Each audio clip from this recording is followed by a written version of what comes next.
നമസ്കാരം. നമ്മുടെ ഇന്നത്തെ ഈ വീഡിയോയിലൂടെ കാണുവാൻ പോകുന്നത് ഒരു പഴനി യാത്രയെക്കുറിച്ചാണ്. ഞാൻ നേരത്തെ തന്നെ നമ്മുടെ വീഡിയോകൾ തുടർച്ചയായി കാണുന്നവർക്കറിയാം, കൃത്തിക അതായത് കർക്കിടക മാസത്തിലെ കൃത്തിക നക്ഷത്ര ദിവസത്തിൽ പഴനി ക്ഷേത്ര ദർശനം നടത്തുന്നുണ്ട് എന്നെല്ലാം പറഞ്ഞിരുന്നു. അപ്പോൾ ആ ദിവസത്തെ വീഡിയോയാണിത്. അപ്ലോഡ് ചെയ്യാൻ കുറച്ച് വൈകിപ്പോയി എന്ന് മാത്രം. പഴനി ക്ഷേത്ര ദർശനം ഒരുപാട് പേരുടെ ഏറ്റവും വലിയൊരു ആഗ്രഹം തന്നെയാണ്. കാരണം അവിടെ ചെന്ന് ബാലദണ്ഡായുധപാണി സ്വാമിയായി നിൽക്കുന്ന സുബ്രഹ്മണ്യ സ്വാമിയെ കണ്ട് തൊഴുതു വന്നാൽ നമ്മുടെ ജീവിതത്തിലെ സകല കഷ്ടപ്പാടുകളും മാറിക്കിട്ടുമെന്ന്, അല്ലെങ്കിൽ നമുക്ക് മനസ്സിന് ഒരു ആശ്വാസം ലഭിക്കുമെന്നെല്ലാം നമുക്കറിയാവുന്ന ഒരു കാര്യമാണ്. പലരും പല സ്ഥലങ്ങളിൽ നിന്നും വരുന്നുണ്ട്. മാത്രമല്ല, നമ്മുടെ സുബ്രഹ്മണ്യ സ്വാമിയുടെ 6 പടൈവീടുകളിൽ 3-ാം പടൈവീടാണ് പഴനി ക്ഷേത്രം. ശിവപാർവതി പുത്രനായ സുബ്രഹ്മണ്യ സ്വാമിയുടെ ഏറ്റവും പഴക്കം ചെന്ന ക്ഷേത്രങ്ങളിൽ ഒന്നുകൂടിയാണ് തമിഴ്നാട്ടിലെ ദിണ്ടുഗൽ ഡിസ്ട്രിക്റ്റിലുള്ള പഴനി ക്ഷേത്രം. നമുക്കെല്ലാവർക്കും അറിയാവുന്ന ഒരു കാര്യമാണ്, പഴനിയിൽ മുരുക ഭഗവാൻ സാക്ഷാൽ ദണ്ഡായുധപാണിയായിട്ടാണ് നിൽക്കുന്നത് എന്നുള്ളത്. മുരുകൻ്റെ മൂലകേന്ദ്രമായ ക്ഷേത്രമായും ഇത് പറയപ്പെടുന്നുണ്ട്. ദണ്ഡും പിടിച്ചുകൊണ്ട് നിൽക്കുന്ന നവപാഷാണ നിർമ്മിതമായ പ്രതിഷ്ഠ ആയതിനാലാണ് ദണ്ഡായുധപാണി എന്ന് വിളിക്കുന്നത്. പഴനി ആണ്ടവൻ, മുരുകൻ, സ്കന്ദൻ, കടമ്പൻ, കതിർവേലൻ എന്നിങ്ങനെ ഒരുപാട് പേരുകൾ മുരുക ഭഗവാൻ ഉണ്ടെങ്കിലും നമ്മൾ പഴനി ക്ഷേത്രത്തിലേക്ക് ചെല്ലുന്ന സമയത്ത് സാക്ഷാൽ ശ്രീ ബാലദണ്ഡായുധപാണി സ്വാമിയായിട്ടാണ് നമുക്ക് ഭഗവാൻ അനുഗ്രഹം തരുന്നത്. പഴം നീ എന്നുള്ള 2 വാക്കുകളിൽ നിന്നാണ് പഴനി എന്നുള്ള പേര് ഇപ്പോൾ നമുക്ക് ലഭിച്ചിരിക്കുന്നത്. അതായത് ഒരു പഴത്തിനു വേണ്ടി തൻ്റെ സഹോദരനോടും മാതാപിതാക്കളോടും പിണങ്ങി വന്ന് തനിക്കെന്ന ഒരു നാട്, തനിക്കെന്ന ജനങ്ങൾ, താൻ ഭരിക്കുവാൻ പോകുന്ന നാട് എന്നതിൻ്റെ പേരിലാണ് സുബ്രഹ്മണ്യ സ്വാമി ശിവഭഗവാനോടും പാർവതീദേവിയോടും വഴക്കിട്ട് വന്ന് പഴനിമലയിൽ വന്ന് താമസം ഉറപ്പിച്ചത് എന്നാണ് പറയപ്പെടുന്നത്. പക്ഷേ നമുക്കെല്ലാവർക്കും അറിയാത്ത ഒരു കാര്യം കൂടിയുണ്ട്.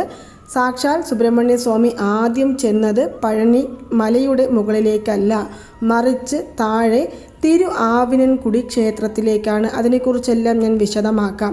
പക്ഷേ പഴനി പോകുന്നവർക്ക് അറിയാത്ത ഒരു പ്രധാനപ്പെട്ട കാര്യം എന്ന് പറയുന്നത്, നമ്മൾ പഴനി ക്ഷേത്ര ദർശനം നടത്തുന്ന സമയത്ത് നമ്മളെല്ലാവരും നേരെ പഴനി മലയുടെ മുകളിലേക്കാണ് പോകുന്നത്. പക്ഷേ നമ്മൾ അതല്ല ചെയ്യേണ്ടത്. ഏതൊരു ക്ഷേത്രത്തിൻ്റെയും കാവൽക്കാരൻ എന്നറിയപ്പെടുന്ന അവിടെയുള്ള ഭഗവാനെയാണ് നമ്മൾ ആദ്യം പ്രാർത്ഥിക്കേണ്ടത്. അങ്ങനെ നോക്കുമ്പോൾ ഇവിടെ നമ്മൾ ആദ്യം പ്രാർത്ഥിക്കേണ്ടത് ഇടുമ്പനെയാണ്. നമുക്ക് പഴനി ക്ഷേത്രത്തിലേക്ക് പോകുമ്പോൾ 2 മലകൾ കാണുവാൻ സാധിക്കും. ഒന്ന് പഴനി മലയും ഒന്ന് ഇടുമ്പൻ മലയും. ഇടുമ്പൻ അഗസ്ത്യ മഹർഷിയുടെ ശിഷ്യന്മാരിൽ ഒരാളായാണ് ഇടുമ്പനെ അറിയപ്പെടുന്നത്. ശിവഗിരി, ശക്തിഗിരി എന്നറിയപ്പെടുന്ന 2 മലകളെ കാവടികളായി ചുമന്ന് കൊണ്ടുപോകുന്ന സമയത്ത് തൻ്റെ തോളിൻ്റെ വേദന മാറുവാനായി തൻ്റെ കയ്യിലുള്ള മലയെ പഴനിയുടെ അടുത്തുള്ള മലയിൽ വെച്ച് അവിടെ വിശ്രമിക്കുകയും ഇവിടെ മുരുക ഭഗവാൻ വന്ന് നമുക്കെല്ലാവർക്കും അനുഗ്രഹം തന്നാൽ അത് നമ്മുടെ ജീവിതത്തിലെ ഏറ്റവും വലിയ പുണ്യമാണ് എന്ന് മനസ്സിൽ കരുതി പ്രാർത്ഥിക്കുകയും ചെയ്തതിനു ശേഷമാണ് അവിടെ ഇടുമ്പൻ മല രൂപാന്തരപ്പെട്ടതായും പറയപ്പെടുന്നുണ്ട്. പഴനി ക്ഷേത്രത്തിലെ ഏറ്റവും പ്രത്യേകതയുള്ള കാവടി കൊണ്ടുപോയി ഭഗവാനെ തൊഴുതുവരുന്ന വഴിപാട് ചെയ്യുന്നവർ ഇടുമ്പൻ മലയിൽ പോയി ഇടുമ്പനെ വഴിപാട് ചെയ്തതിനു ശേഷം മാത്രമേ കാവടി എടുത്ത് പഴനി ക്ഷേത്രത്തിലേക്ക് പോകുന്നുള്ളൂ. അപ്പോൾ അവിടെ തൊഴുതു കഴിഞ്ഞതിനു ശേഷം നമ്മൾ തൊഴുതേണ്ട ഒരു ക്ഷേത്രമാണ് തിരു ആവിനൻകുടി. മലയുടെ അടിവാരത്തിലുള്ള ക്ഷേത്രമാണ് തിരു ആവിനൻകുടി എന്ന് പറയുന്ന ഈ ക്ഷേത്രം. തിരു എന്നുള്ള ലക്ഷ്മി ദേവിയും, ഇനൻ എന്നുള്ള വായുദേവനും, ആ എന്നുള്ള കാമധേനുവും, കു എന്നുള്ള ഭൂമാദേവിയും, ടി എന്നുള്ള അഗ്നിദേവൻ്റെയും അനുഗ്രഹം നിറഞ്ഞ ഒരു സ്ഥലമാണ് നമ്മുടെ പഴനി ക്ഷേത്രത്തിൻ്റെ താഴെ അടിവാരത്തിലുള്ള തിരു ആവിനൻകുടി ക്ഷേത്രം.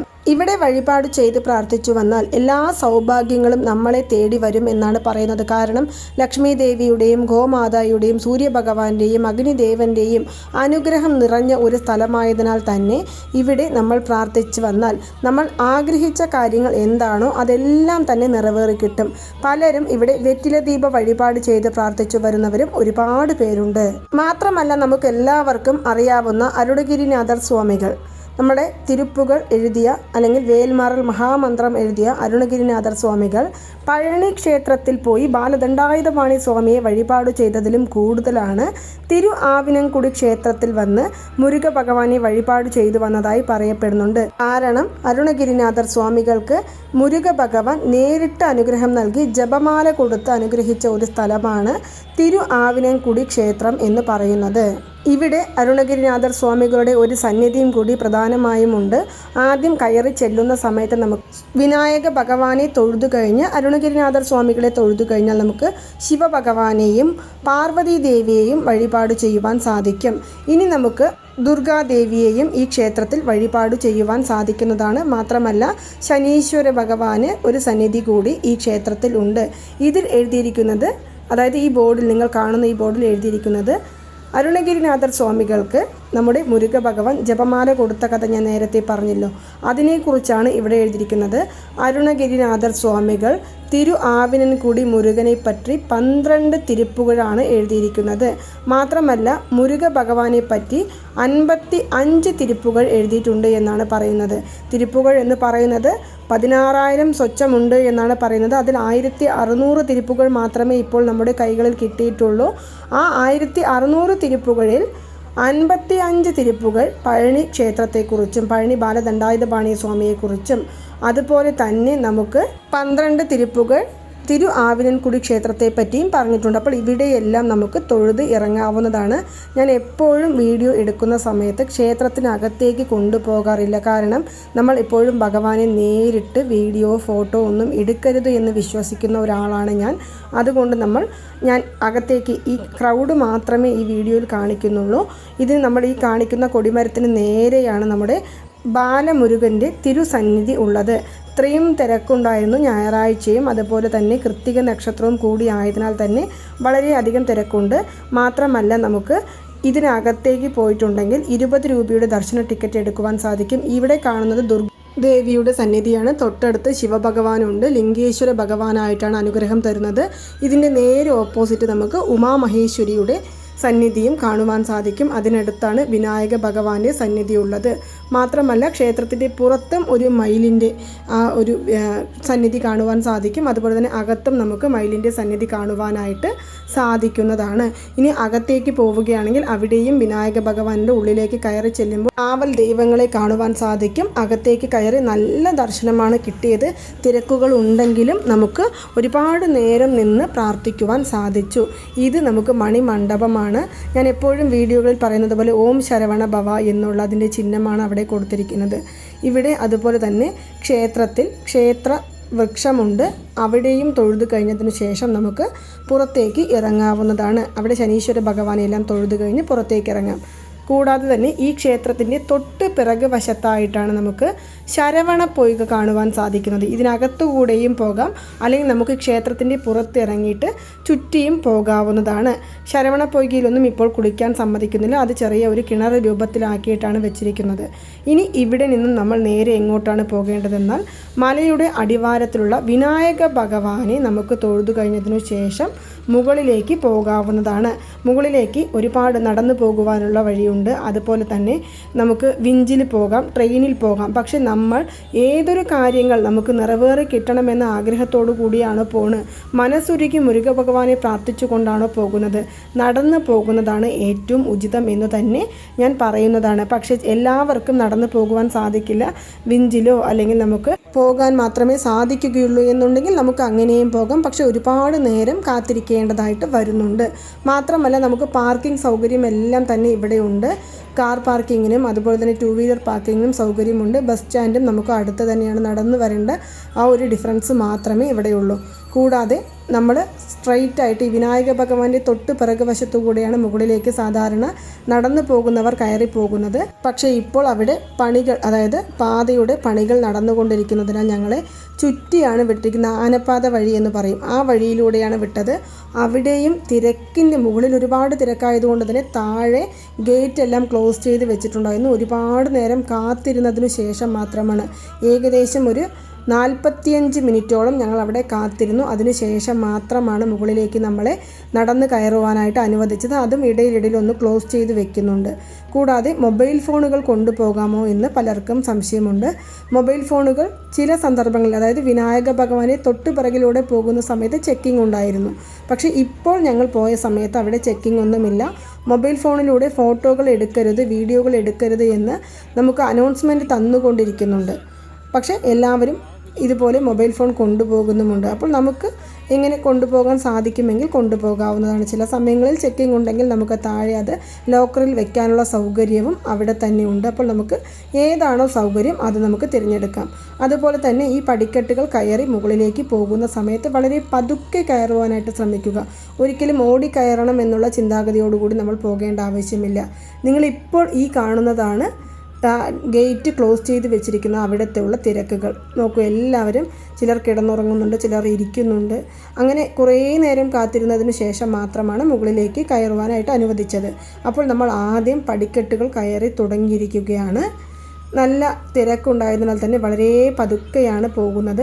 ഈ മലയെക്കുറിച്ച് പറയുകയാണെങ്കിൽ സുമാർ 450 അടി ഉയരത്തിലാണ് ഈ മലയുള്ളത്. 690 പടികൾ അടങ്ങുന്നതാണ് നമ്മുടെ പഴനി ക്ഷേത്ര മല എന്ന് പറയുന്നത്. മല എന്ന് പറയുമ്പോൾ, അല്ലെങ്കിൽ മലക്ഷേത്രം എന്ന് പറയുന്ന സമയത്ത് തന്നെ ഗിരിവലമാണ് പലർക്കും ഓർമ്മയിൽ വരുന്നത്. തിരുവണ്ണാമല ക്ഷേത്രത്തിൽ പോയാലും അതുപോലെ തന്നെ ശിവഭഗവാന്റെയോ മുരുകഭഗവാന്റെയോ തിരുസന്നിധികളിൽ പോയാലും ഗിരിവലം വരുന്നത് ഏറ്റവും ഉത്തമമാണ്. ഇവിടെ ഗിരിവലം വരണമെന്നുണ്ടെങ്കിൽ താഴെ അടിവാരം മുതൽക്ക് നമുക്ക് ആ മലയൊന്ന് വലം വെച്ച് വരുന്നതിനെയാണ് ഗിരിവലം എന്ന് പറയുന്നത്. അല്ലാതെ മുകളിലേക്ക് കയറി വലം വയ്ക്കുന്നതിനെ ഗിരിവലം എന്നല്ല പറയുന്നത്.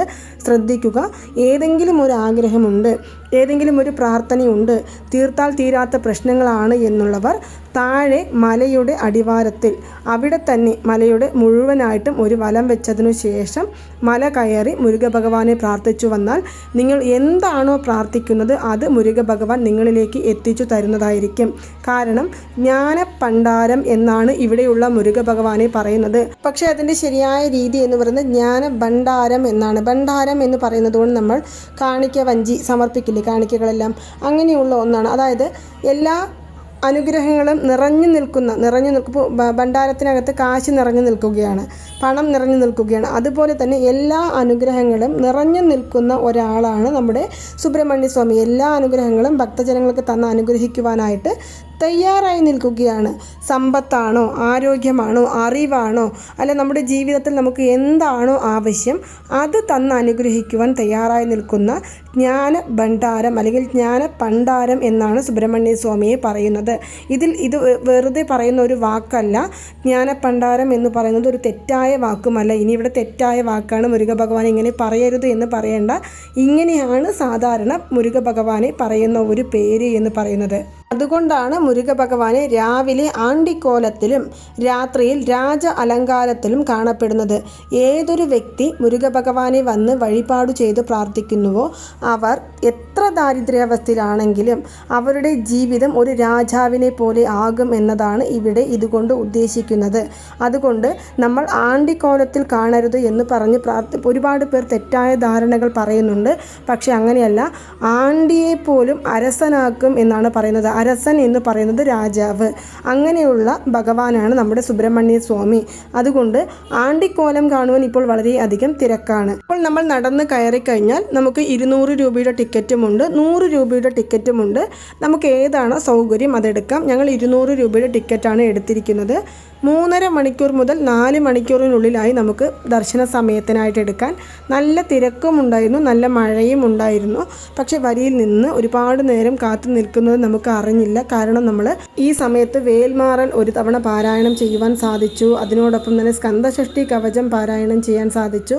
മാത്രമല്ല നമ്മുടെ സബ്സ്ക്രൈബേഴ്സിൻ്റെ പേരും നക്ഷത്രവും എല്ലാം നമുക്ക് തന്നിട്ടുണ്ടായിരുന്നു. അവരുടെ പേരുകളെല്ലാം ഞാൻ ഇങ്ങനെ വരിയിൽ നിന്നുകൊണ്ടും അതുപോലെ തന്നെ അകത്തേക്ക് പോയി തൊഴുത് പുറത്തിരുന്നു കൊണ്ടുമാണ് എല്ലാവരുടെ പേരുകളും ഞാൻ പറഞ്ഞ് പ്രാർത്ഥിച്ചത്. അതുകൊണ്ട് നമുക്ക് സമയം കൃത്യമായിട്ട് തോന്നി. കാരണം ആ ഒരു 3 മണിക്കൂർ എന്നത് ഒരു വലിയ കാലയളവായിട്ട് എനിക്ക് തോന്നിയില്ല. ഇനി നമുക്ക് ഉള്ളിലെ മൂലസ്ഥാനത്തിനെ കുറിച്ച് പറയുകയാണെങ്കിൽ, അതായത് മുരുകഭഗവാന്റെ തിരുസന്നിധിക്കുള്ളിൽ നമ്മൾ എന്തെല്ലാം കാര്യങ്ങളാണ് കാണേണ്ടത് എന്നതിനെക്കുറിച്ച് പറയാം. ഞാൻ നേരത്തെ പറഞ്ഞു, ഇവിടെ നവപാഷാണ വിഗ്രഹമാണ് നമുക്ക് ഉള്ളത് എന്ന്. അതുകൊണ്ട് തന്നെ ഇവിടെയുള്ള മൂർത്തിക്ക് എല്ലാ അഭിഷേക സാധനങ്ങളും വെച്ച് അഭിഷേകം ചെയ്യുന്നില്ല. ഇവിടുത്തെ പ്രധാന അഭിഷേകം എന്ന് പറയുന്നത് ഭസ്മ അഭിഷേകമാണ്, അല്ലെങ്കിൽ ഭസ്മം കൊണ്ട് നമുക്ക് പ്രാർത്ഥിച്ചു തരുന്നതാണ്. അതിൻ്റെ പ്രധാന കാരണം എന്ന് പറയുന്നത് ഭോഗർ സ്വാമികൾ തന്നെയാണ്. മുരുക ഭഗവാന്റെ ശിരസിൽ ഭസ്മം വെച്ച് പ്രാർത്ഥിച്ചു തരും. ഇതിനെ ശിരസ് വിഭൂതി എന്നാണ് പറയപ്പെടുന്നത്. അതിന് പ്രധാനപ്പെട്ട കാരണം നമ്മുടെ ഭോഗർ സ്വാമികൾ തന്നെയാണ്. ഭോഗർ സ്വാമി മുരുക ഭഗവാന്റെ ഈ വിഗ്രഹം നിർമ്മിക്കുന്ന സമയത്ത് നവപാഷാണങ്ങൾ കൊണ്ടാണ് നിർമ്മിച്ചിരിക്കുന്നത്. ഈ നവപാഷാണങ്ങളിൽ ഒരുപാട് മൂലിക സാധനങ്ങൾ കൊണ്ട് വിഗ്രഹം നിർമ്മിക്കപ്പെട്ടതിനാൽ ഇവിടെയുള്ള വിഗ്രഹത്തിൽ എല്ലാ സാധനങ്ങളും കൊണ്ട് അഭിഷേകം ചെയ്യാൻ സാധിക്കില്ല. മാത്രമല്ല മനസ്സിലെ അസുഖം, അതായത് മനസ്സ് സംബന്ധിച്ചുള്ള പ്രശ്നങ്ങൾ മാറിക്കിട്ടുവാനും ആരോഗ്യ സംബന്ധിച്ചുള്ള പ്രശ്നങ്ങൾ മാറിക്കിട്ടുവാനും ഏറ്റവും ഉത്തമമാണ് ഈ മുരുക ഭഗവാനെ വഴിപാട് ചെയ്യുന്നത്. സാധാരണ നമ്മൾ മുരുക ക്ഷേത്ര സന്നിധിയിൽ എല്ലാവിടെയും പോകുമ്പോൾ നമ്മൾ സാധാരണ തൊഴുതു വരികയാണ് പതിവ്. പക്ഷേ പഴനി ക്ഷേത്രത്തിൻ്റെ മാത്രം ഒരു പ്രത്യേകതയാണ്, അവിടെ ചെന്ന് അകത്തേക്ക് കയറുന്ന സമയത്ത് തന്നെ മൂലിക വാസനകൾ നമുക്ക് അനുഭവിച്ചറിയുവാൻ സാധിക്കുന്നതാണ്. കൂടാതെ ഭോഗർ സ്വാമികൾ വഴിപാട് ചെയ്ത് പ്രാർത്ഥിച്ചു വന്ന 2 മരകത ലിംഗങ്ങളാണ് പഴനി ക്ഷേത്രത്തിലുള്ളത്. ഒന്ന് ഭഗവാന്റെ തിരുസന്നിധിക്കുള്ളിലും ഇനി ഒരെണ്ണം ഉള്ളത് നമ്മുടെ ഭോഗർ സന്നിധിയിലും ആണ്. ഭോഗർ സ്വാമി വഴിപാട് ചെയ്ത 2 മരകത ലിംഗങ്ങളും ഇവിടെയാണ് ഉള്ളത്. കൂടാതെ അധികം ആരും അറിയാത്ത ഭോഗർ സന്നിധിയും ഇവിടെയുണ്ട്. ഭോഗരുടെ സന്നിധിയിൽ പോയി പ്രാർത്ഥിച്ചാൽ സുബ്രഹ്മണ്യ സ്വാമിയുടെ പരിപൂർണ അനുഗ്രഹം നമുക്ക് ലഭിക്കും എന്നാണ് പറയുന്നത്. കാരണം ഭോഗരാണ് സുബ്രഹ്മണ്യ സ്വാമിയുടെ വിഗ്രഹം നിർമ്മിച്ചത് എന്നും നമ്മളിൽ പലർക്കും അറിയാവുന്ന ഒരു കാര്യം കൂടിയാണ്. ഇനി ദർശന സമയങ്ങൾ എന്ന് പറയുകയാണെങ്കിൽ രാവിലെ 5:40 മണിക്ക് വിശ്വരൂപ ദർശനത്തോടുകൂടി പൂജകൾ ആരംഭിക്കുകയും മാത്രമല്ല ഭക്തർക്ക് ദർശന സമയമായിട്ട് രാവിലെ 6 മണി മുതൽക്ക് വൈകിട്ട് 8:45 വരെയുള്ള സമയമാണ് നൽകിയിരിക്കുന്നത്. ഏതെങ്കിലും വിശേഷ ദിവസങ്ങളിൽ മാത്രം നമുക്ക് രാവിലെ 4:30 നട തുറക്കുകയും ചെയ്യുന്നുണ്ട്. കൂടാതെ പകൽ സമയങ്ങൾ മുഴുവനായിട്ടും ഭക്തജനങ്ങൾക്ക് ദർശന സൗകര്യം ലഭിക്കും. മാത്രമല്ല 5:40 വിശ്വരൂപ ദർശനം തരുന്നുണ്ട്. മാത്രമല്ല 6 മണി മുതൽക്ക് 6:40 വരെയുള്ള സമയത്ത് വിഴാ പൂജ എന്ന് പറയും. ഈ അലങ്കാരം സാധു സന്യാസി അലങ്കാരം എന്നാണ് അറിയപ്പെടുന്നത്. പച്ച നിറത്തിലുള്ള ഒരു തുണി ഇടുപ്പിൽ മാത്രം കെട്ടി ദർശനം തരുന്ന ഒന്നാണ് സാധു സന്യാസി അലങ്കാരം എന്നതുകൊണ്ട് അർത്ഥമാക്കുന്നത്. കൂടാതെ ഈ സമയത്ത് നൈവേദ്യമായിട്ട് കൊടുക്കുന്നത് എന്തെന്നാൽ ശർക്കര പൊങ്കൽ വെക്കുന്നുണ്ട്. അതുപോലെ തന്നെ അരി കൊണ്ടുണ്ടാക്കിയ ചോറും മാത്രമല്ല നമുക്ക് പാവയ്ക്ക അല്ലെങ്കിൽ കൈപ്പയ്ക്കയുടെ കൂട്ടും നമുക്ക് ഈ രാവിലെ തന്നെ 6:40 മുരുക ഭഗവാന് നൈവേദ്യമായിട്ട് സമർപ്പിക്കുന്നുണ്ട് എന്നാണ് പറയുന്നത്. രണ്ടാമത്തെ അലങ്കാരം എന്ന് പറയുന്നത് ആ 6:40 വരെയുള്ളത് കഴിഞ്ഞാൽ 6:40 മുതൽക്ക് 8 മണിക്ക് മുന്നായിട്ടുള്ള അലങ്കാരം സിറുകാല സന്ധി പൂജ എന്ന് പറയും. ഇവിടെ ഒരു വേടൻ്റെ അലങ്കാരത്തിലാണ് സുബ്രഹ്മണ്യ സ്വാമി നമുക്ക് അനുഗ്രഹം തരുന്നത്. പുലിത്തോൽ പുതച്ച് വില്ലും അമ്പും കൊണ്ട് കയ്യിൽ നിൽക്കുന്ന മുരുക ഭഗവാനെയാണ് നമുക്ക് ഈ സമയത്ത് ദർശനം ചെയ്യുവാനായിട്ട് സാധിക്കുന്നത്. വേടൻ്റെ വേഷത്തിൽ കിരീടം വെച്ച് നിൽക്കുന്ന സുബ്രഹ്മണ്യ സ്വാമിക്ക് ഈ സമയത്ത് ചമ്പ അരി കൊണ്ടുണ്ടാക്കിയ ഭക്ഷണവും റൊട്ടിയുമാണ് നൈവേദ്യമായിട്ട് സമർപ്പിക്കുന്നത്. ഇനി 3-ാം കാല പൂജ എന്ന് പറയുന്നത് രാവിലെ 9 മണിക്കാണ്. ഈ സമയത്ത് മുരുക ഭഗവാൻ ബാലസുബ്രഹ്മണ്യനായിട്ടാണ് നമുക്ക് അനുഗ്രഹം തരുന്നത്.